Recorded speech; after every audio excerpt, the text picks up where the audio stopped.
గారు యేసుక్రీస్తు గురించి వాక్యాన్ని ప్రకటిస్తుంటే తన వాళ్ళైన వారే యూదులే అతని పైన కుట్ర పన్ని అతని ఎలాగైనా చంపాలి, లేకుండా చేయాలి, ఇతను లేకుండా చూస్తే ఇంకా యేసుక్రీస్తునే ప్రకటించేవాడు ఎవడు ఉండడని వారి యొక్క ఉద్దేశం.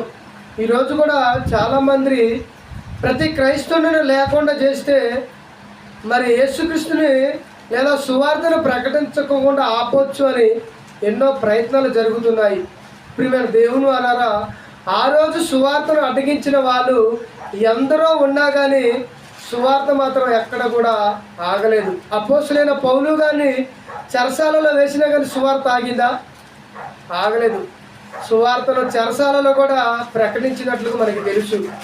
ఏమండి, అలాగనే మొదటి శతాబ్దంలో పేతురు గారి ద్వారాగా సంఘం అనేది నిర్మించబడింది. అలాంటి పేతురు గారిని కూడా